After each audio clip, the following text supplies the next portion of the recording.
Man jau liekas, ka tomēr ir daudz nopietnāk un atbildīgāk jāizturas tieši pret nākotni, tādā ziņā, ka mums jāorientējas uz ģimenēm un bērniem.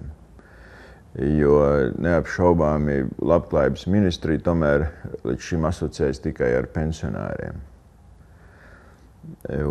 Un tomēr, ja mēs esam spējīgi domāt tādā ilgtermiņā vai arī domāt par nākotni, tad mēs nevaram tik nelīdzsvarotu politiku īstenot. Mums ir vajadzīgi visi sabiedrības paudžu cilvēki.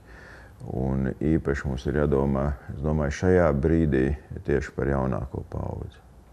Ļoti svarīgi ir arī šī ideoloģiskā, jeb vērtību, tāda bāze, jo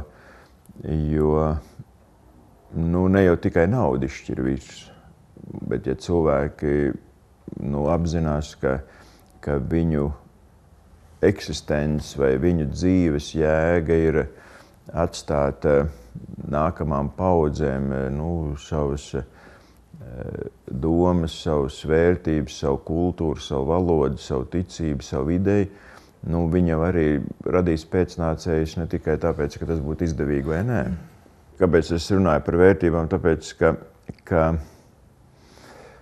ka cilvēkam jau agri vai vēl, teiksim, gribās saprast, kas dzīvē ir vērts, jeb kas ir tāds, kur dēļ būtu gatavs savu dzīvi ziedot vai dzīvot. Un ja es varu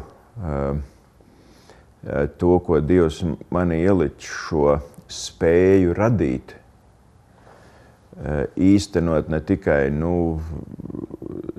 domājot vai funkcionējot, kā nodrošināt savu materiālo dzīvi vai savu labklājību, bet kad es šo Dievu doto spēju radīt, arī spēju īstenot tieši tādā, burtiskā nozīmē, dāvājot dzīvību vai radot jaunus pēcnācējus, es domāju, ka tā misija ir daudz svētīgāka un cēlāka nekā tikai egoistiski domājot par savu labklājību.